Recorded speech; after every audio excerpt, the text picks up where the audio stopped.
Olá, estamos começando mais um Pediatrando, o podcast do Núcleo de Pediatria do Sindicato Médico do Rio Grande do Sul. Eu sou a doutora Valerie Kreutz, coordenadora do núcleo. E hoje vamos falar sobre um tema que gera muitas dúvidas entre os pais e todos os responsáveis do universo da criança: dores articulares em criança. Afinal, a dor, ela faz realmente parte do crescimento?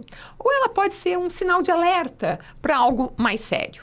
E para nos ajudar hoje, nós trouxemos, o que geralmente a gente faz aqui, né, pessoal? Trazer sempre uma pessoa boa, mas essa pessoa especial é excelente e vai nos ajudar a entender melhor esse assunto. Para isso, a gente vai receber a médica reumatologista pediátrica e professora de pediatria da Universidade Federal do Rio Grande do Sul, a doutora Eloite Maria Scheibel. Muito bem-vinda. Obrigada. Muito obrigado pelo convite, por estar aqui, né, podendo falar desse assunto realmente super importante, né? É dor em membros, né? Dor recorrente nas crianças é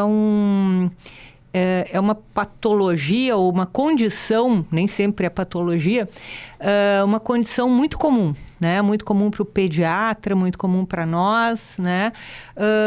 E a maioria das vezes é benigna, mas traz muito problema para a criança e para essa família. Muito então é bem interessante, né, falar, muito sofrimento. Tá. Né? E então, já começou pelo nosso primeiro tópico, que ela é muito comum, mais comum do que se imaginava, né? Quando tem criança que tu descobre isso. Agora mesmo, a Carol estava nos contando aqui que quando ela era criança também tinha, né, Carol? Tinha dor do então, crescimento. Tá vendo? Todo mundo, ela lembra até hoje mesmo crescida, né? É. Então, nos explica qual é a diferença entre a chamada dor do crescimento e as outras dores articulares. Maravilha. Tá. É um assunto que eu gosto muito, né? Porque quando as crianças vêm com isso, né? Falando primeiro assim, eu sou muito pediatra, tá? Apesar de ser reumatopediatra, esses assuntos assim são muito pediátricos, né? E quando uma criança assim, dor do crescimento, né? Agora a gente tem um nome dor recorrente em membros, dor noturna benigna, né? Mas esse nome vingou, né? Uma coisa assim, não é o período que mais cresce a criança, né? Que seria mais puberdade e tal. Esse aqui geralmente começa lá pelos 3 aos 12 anos, né?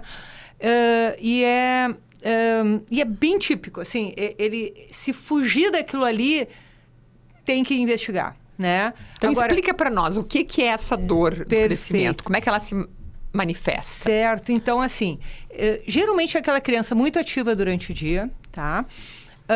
E pode ser brincar, pode ser até brincar muito. De brincar, isso, não, de brincadeiras mesmo, né? E tem uma condição, são crianças às vezes que são mais hipermóveis, né? São aquelas crianças que conseguem às vezes se dobrar mais, né? Então elas exigem um pouco mais daquela articulação. Em vez de ficar só num ângulo, elas conseguem um pouco além disso, né? Então, às vezes dói um pouco, é uma característica deles, né? De doer um pouco mais. Então, tem uns 20%, né, das dores de crescimento tem também essa hipermobilidade, né? Então, é típico. A criança, então, assim, é uma criança saudável, não tem febre, não tem máculas, não tem diarreia, não tem mais nada. E de noite, assim, ela começa a ter dor nas pernas, né? Joelho, tíbia, né? Na parte anterior ali da perna. A canela. A canela, é isso, não estava me vendo o termo. A canela. E a criança, então, começa a chorar, né? Pode até chorar de dor, então... Acordar chorando, né? No meio da noite. E isso é uma coisa assim, pô, como é que eu vou pensar que é benigno com uma condição dessa, né? E daí os pais vão lá, massageiam, botam um calorzinho, alongam... É uma coisa intuitiva até, né? Isso, e melhora. Né? E o outro dia ela acorda bem. Então, isso tem que ser assim, as duas pernas, não precisa ser ao mesmo tempo, né? Então, quando a criança tem dor numa perna, num local... Sempre. É patológico. Tem alguma coisa errada. Isso. Né? Agora, as duas, e a criança está com essas características que eu falei, né? Isso é benigno, né? Agora, se a criança, então, tem uma febre, ou quando os pais vão lá... para massagear, dói aquela região, não pode tocar, também não pode ser, né? Então, às vezes, a gente está no consultório e os pais estão muito preocupados. Poxa, o pediatra já me disse que é uma dor recorrente, que é benigna, mas eu insisti com eles, né? Com ele ou ela, né? Para investigar mais, porque eu estou preocupada porque na minha escola o vizinho, o coleguinha do meu filho teve uma leucemia.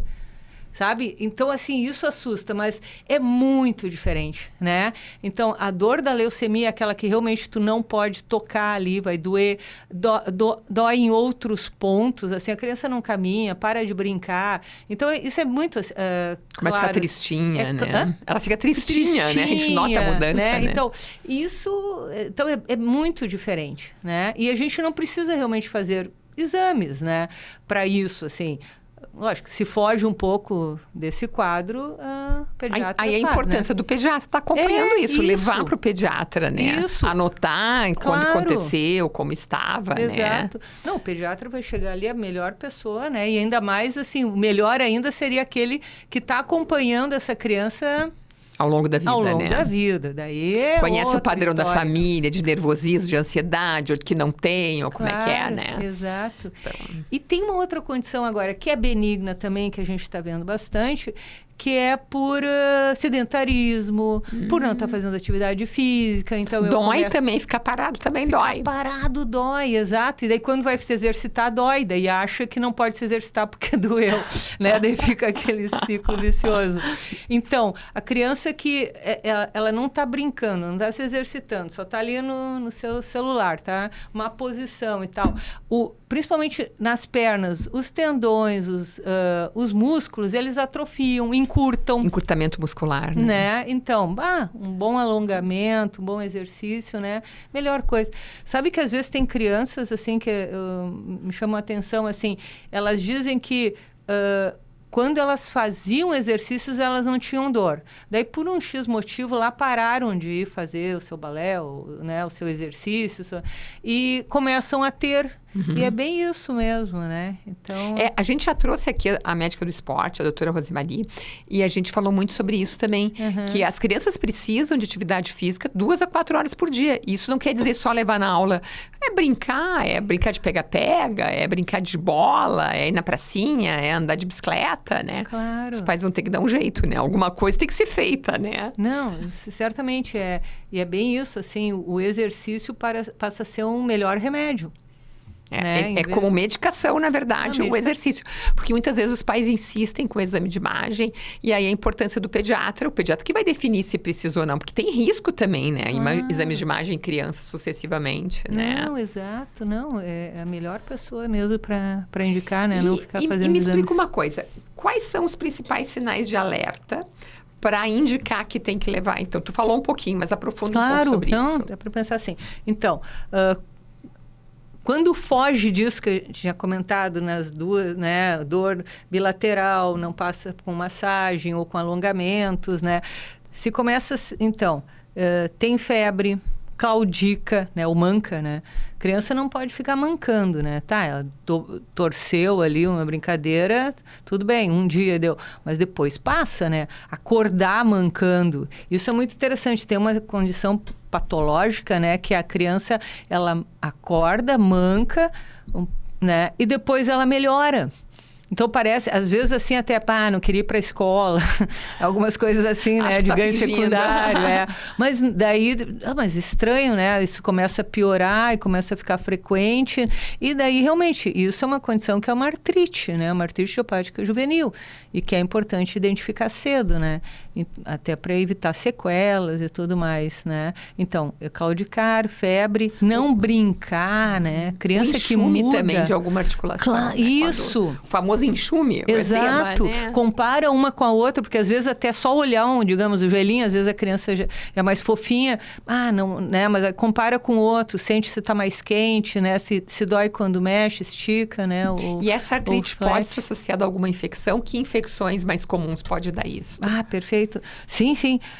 Então, a artrite inflamatória, né? Essa às vezes pode vir até sem febre. E é uma criança que está bem, mas em alguns momentos, principalmente de manhã, a gente chama de rigidez matinal, né? Agora tem aquela assim, que está com uma articulação inchada, tem uma febre, ou essa articulação está vermelha, né? Quente, isso aí é sinal de que tem que realmente correr para o... Tem algo errado, Tem algo errado. Tem que levar para o médico e se demorar muito, às vezes até caso de emergência. Emergência, exato, tá, né? Exato, não é importante. A dor persistente, portanto, é sempre preocupante. Esse é o recado maior, né? Exatamente. Tá. E febre associada à dor articular, o que a gente pode pensar nesses casos? Isso, então... tem uma dor articular, tem febre, é obrigatório a gente identificar se eu tenho uma artrite infecciosa naquela articulação, né? Tem tratamento, é antibiótico, daí realmente sim é uma condição de emergência daí, né? Tem que ir porque normalmente a medicação vai ser endovenosa, né? Então, e é bem importante, não pode protelar muito isso, né? Que tem que ser um tratamento imediato. Né? E a artrite reumatoide juvenil? Isso. Pode falar mais sobre isso para nós? Não, essa é bem interessante, assim, que eu quero até comentar, porque a gente vê que os nossos diagnósticos estão meio tardios. Pois é. Isso aí tá Por que incomodando. Isso tá acontecendo? Pois é. Será que é a falta de pediatra? Exatamente. É um dos porquês mesmo. Então, a criança, ela tem uma coisa bonita assim também, mas ela às vezes não se queixa, né? Tá doendo o joelhinho, ela não mexe tanto. Tá doendo um cotovelo, ela usa mais o outro. Isso às vezes... Ela vai se adaptando. Ela vai se adaptando, ela não chega e diz que nem um adulto, tá doendo, né? Às vezes não. Então, por isso daí os pais realmente têm que ficar observando, né? Então, a criança que começa isso, então de manhã ela tem que sair bem da cama, tá? Né? Às vezes, bota o pezinho no chão, tá friozinho, né? Logo dá mas logo passa, assim também. Às vezes tem que mais observação, né? Do dia a dia da criança. Mas não é comum, então, a criança de manhã claudicar, né? Mancar. Não é comum ter um inchaço articular, né? E mesmo que ela não diga que dói. Sabe? Isso às vezes atrasa, né? Não estava inchado, mas não estava reclamando, né? Não, tem que ver isso aí, porque é diferente, então, da artrite infecciosa, que é grave, é urgente, da febre. Essa não, essa é um pouquinho mais lenta, né? E talvez isso que atrasa, então, isso né? Atrasa. E aí não se é valorizado. Exato. E às vezes está dentro do SUS, até que consiga ser visto por um pediatra, demora muito, né? Então, isso é uma coisa que realmente a gente gostaria muito. Qual é a média que começa, que tu pode... As idades? Da idade. Sim. Então, normalmente essas artrites assim, inflamatórias, né, começam lá pelos 2, 3 anos, né? Então é que a artrite idiopática juvenil, ela tem vários tipos, né? Então tem um tipo que pode começar lá com seus 6 meses, mas é uma condição assim que é muito visível porque dá muita febre, né? A criança fica muito abatida. Uma febre persistente. Até mais assim aquela febre noturna, depois passa, né? Mas a criança fica muito abatida nessa hora, dá manchas no corpo, né? Seria artrite tipo sistêmica, né? Daí essa é mais visível, assim, né? Que a criança fica muito doente. Mas essa assim lá dos 2, 3, 5 anos de idade, dá mais até em meninas, essa é um pouquinho, e são poucas articulações normalmente que pega, né? 4 ou menos, assim, e geralmente mais é joelhos, tornozelos, né? Pode ser um punho. Então, nessa idade, né? Depois a gente vai tendo outros tipos, né? De artrite mais poliarticular, com mais articulações, que daí já vão sendo crianças um pouco maiores, 7, 12 anos, né? Qual é os mais frequentes nas adolescentes, pré-adolescentes? Nos adolescentes, a gente tem a poliarticular, né? Que são várias articulações afetadas, isso, né? são mais de 4 daí. Tem a artrite que a gente chama coentesite, né? Então, é aquela criança, às vezes, que tem uma dor, uma artrite num tornozelo. Daí, usa um anti-inflamatório um tempinho, melhora. Daí depois começa num outro tornozelo. Diz, que estranho, né? Vive caindo, mas, né? Ou daí começa uma dor e enfaixa porque é uma tendinite, né? Então, esse aí também pode ser, na realidade, uma artrite idiopática juvenil. Então, aí tem que ter tem que pensar nela, porque, na verdade, em termos de quadro e até imagem, tu pode confundir com o quadro de uma tendinite ou de alguma outra coisa aí, né? Pode, sim. Por isso que tem que ter o pediatra acompanhando. Exato, de novo, né? Que a gente está falando, sim. né? Bem importante. Não, qual é o problema de atrasar o diagnóstico? Quais são as sequelas quando a gente atrasa? O que acontece? Não, muito bom, né? Então, assim, mais precoce é o melhor, né? Certamente. Então, porque a gente pode ter aquela articulação, ela pode ficar com menos mobilidade, né? Então, ela perde mobilidade. Perde mobilidade, né? Imagina uma criança com um joelhinho mais duro, né? Um cotovelo, um tornozelo, por destruição da articulação. Ela vai isso vai destruindo a cartilagem ali, né? Com o tempo, e também até encurtamento, né, às vezes do próprio membro, né? Então, isso a gente vê que vai atrapalha bastante, né, a vida de uma criança, tu vê, né? Tu não poder mobilizar um joelho porque ele está endurecido, né? Então, quanto mais cedo a gente... Né? Lógico, tem situações, às vezes, que não é... O pediatra até encaminhou, mas, assim, tem situações que a doença é grave mesmo, assim, também não é, né? Não é só a questão de encaminhar ou não, né? A doença, às vezes, pode ser grave, mas a maioria, quanto mais cedo a gente começa a tratar, e fisioterapia, exercício, né? A reabilitação, exato. Isso aí, né? Isso até é uma coisa muito interessante, assim, quem tem artrite idiopática juvenil, né? Não está impossibilitado de fazer atividade física. E a gente até é o contrário, né? Então, quanto mais faz... Lógico, assim, no momento que está com dor... que tá, claro que não, sai da crise, tá doente, né? Aquele ali não. Mas, no momento que melhora aquilo, realmente é preciso fazer. Lógico que daí tem uma orientação. A gente não vai, assim, sair fazendo impacto. Espera um pouco, né? Vai melhorando, vai ganhando força muscular, vai alongando, né? Mas exercício faz parte, vai junto, né? Com importantíssimo, né? Importantíssimo. Então, essa é a importância do diagnóstico precoce e também qual é o impacto em relação às famílias? O que tu vê, assim, em relação às famílias?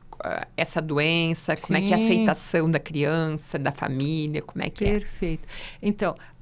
o impacto na família. Até assim, tipo, a dor recorrente, a dor do crescimento, né? Ela incomoda bastante, sabe? Por mais boazinha que seja. Mas imagina, tu tá com uma criança que chora, te acorda da noite, é estranho, né? Então já não dorme direito. O que os pais devem fazer? É isso mesmo? Massagem, paracetamol? Exato. E sabe que é interessante, quando eles vão no pediatra ou no reumato, né? A gente explica bem o que está acontecendo, tranquiliza, né? E tu sabe que já melhora. Talvez essa ansiedade dos pais esteja contribuindo no quadro também. Certamente. E até assim, imaginar, será que hoje ele vai acordar de novo? Será que... Né? O medo. E é capaz... e alguns até vão na emergência por isso, né? Então, e o que a gente faz? Uma profilaxia. Então, antes de deitar, já alonga.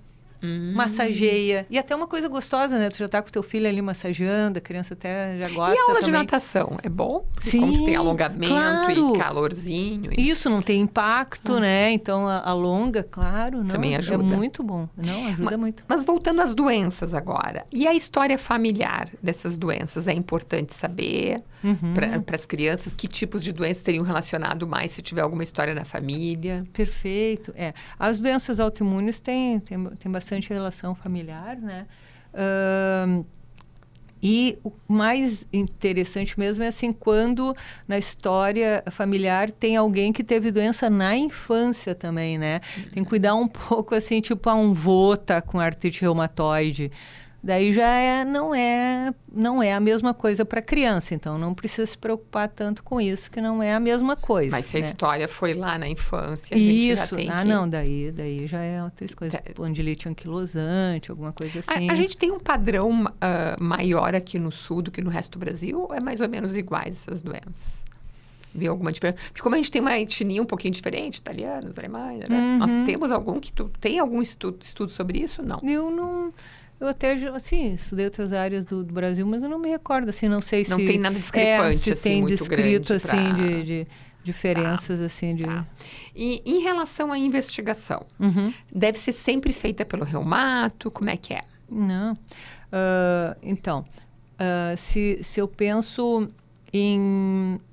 Quero descartar, digamos assim, a criança tem... Estou pensando que é uma dor recorrente, né? Mas tem um pouco uma preocupação, não está tão clássica, alguma coisa assim. Claro, né? Eu posso pedir.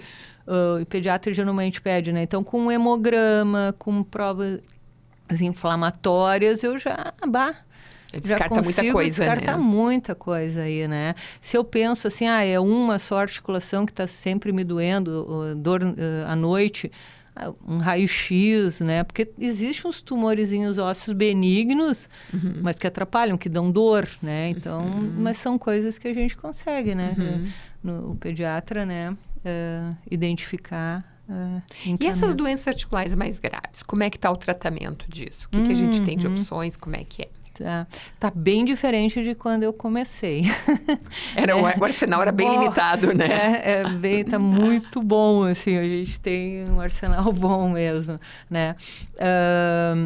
E, então, a gente geralmente pode começar, uma coisa que os gastros não gostam muito, mas a gente vai dizer que a gente usa anti-inflamatório, né? A gente usa, mas é importante nesse caso, tem que tirar a inflamação, né? A gente tem algumas drogas, né? Como são doenças autoimunes, a gente usa medicações para diminuir, então, algumas células ali, né? Então, com isso, às vezes a gente mata células boas, ruins também, né? Então, tem que ter... Por isso tem que ter esse acompanhamento daí, né? Quando está se usando alguma dessas medicações, né? Tipo metotrexato, os biológicos, né? Então, eles ajudaram muito, inclusive até com, assim, remissão de doença, sabe? Então, a gente está conseguindo mais até... que a criança use um tempo a medicação e a gente consiga retirar depois. E retirar. Ai, que coisa boa. Não, é muito bom. Agora tu falaste em imunobiológicos, né? Explica um pouquinho o que é essa opção, que ela é relativamente nova. Às vezes as pessoas não conhecem. E quem está com essa opção para os filhos, às vezes fica apavorado, porque é uma coisa nova, tem medo. Como é que é isso hoje? Muito bom. Então... Agora, sim, tem discussões entre começar imediatamente o imunobiológico ou começar primeiro com anti-inflamatório, o metotrexato. Então, leflunomida, são outras drogas, assim. Mas isso às vezes, de cada profissional discutindo com a família, né? O que se começa. O medo do metotrexato é porque a gente utiliza também para câncer, né? Mas a dose é bem mais baixa, é uma medicação bem antiga. É tranquilo de usar, sabe? Assim, acompanhando, fazendo hemograma, né? As provas de função hepática a cada 3, 4 meses, né? É bem tranquilo, né?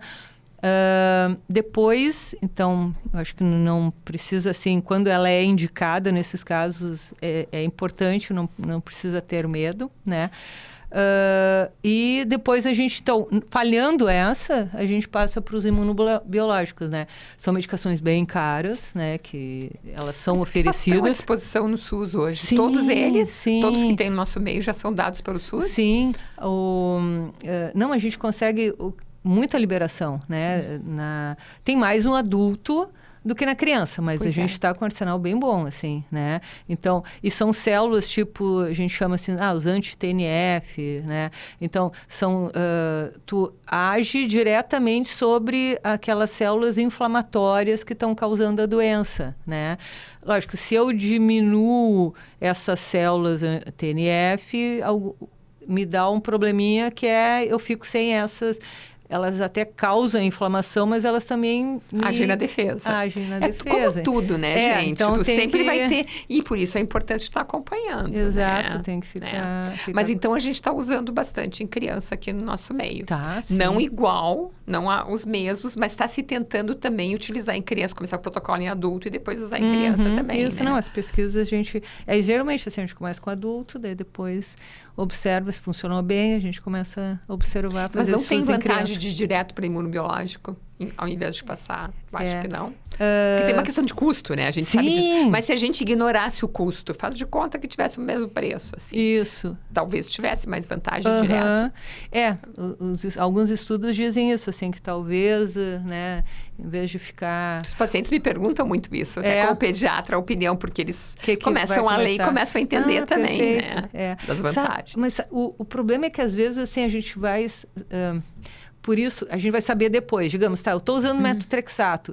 E ele me ficou super bem, a criança está ótima. Comecei usando o subcutâneo, e depois eu passo para oral, depois vou espaçando. E a vantagem é que é rápido, então tu não precisa esperar para conseguir a medicação. Sim. Tem essa grande vantagem. Eu vou na farmácia e compro. Começa no mesmo dia. Começa no mesmo dia que sai dali, né? O preço é bom, acessível, né? Então, é segura, sabe? Assim, com o controle, ela é segura. Né? Então, eu sou muito fã, sabe, de metotrexato. Eu começo com ele, né? Mas agora, tem algumas doenças, né? Tipo assim, eu tenho uma artrite sistêmica, né? A gente sabe que desses imunobiológicos, o anti-TNF, o interleucina 6, ele ajuda muito, ele diminui todo o quadro, sabe? Eu até posso associar também o metotrexato, mas esse é um que é bom começar imediato. Então, depende da condição. Mas o problema é que eu não consigo, assim, eu vou te começar direto tocilizumab, né? Que é. Sim. Mas eu tenho que pedir, prescrever, então até ele vir, eu vou ter que começar com outro, se for sabe? um plano de saúde, tem que passar por todas as exigências do plano, etc. Então, nesse meio, eu já começo outro, mas já vou pedindo, né? Então, a gente vai fazendo isso, né? Dá para ir. Tá? Então, assim, estamos terminando o nosso tempo hoje. Acho que a conversa foi muito boa. Mas eu gostaria que tu deixasse uma orientação para os pais que estão em dúvida sobre a dor dos filhos. O que tu diria para eles? De recado final, assim. Sim, então... é uma condição comum, né? Observar os filhos, né? Começar com aquele tratamento observável, o que fez, né? Se tem alguma condição grave, digamos, como eu comentei, né? Ter alguma febre, né? Claudicar. Não sendo assim, né, ficar um pouquinho mais tranquilo e confiar na palavra do pediatra que ele vai ter um pediatra, orientar. Né? Ter um pediatra, isso é muito importante.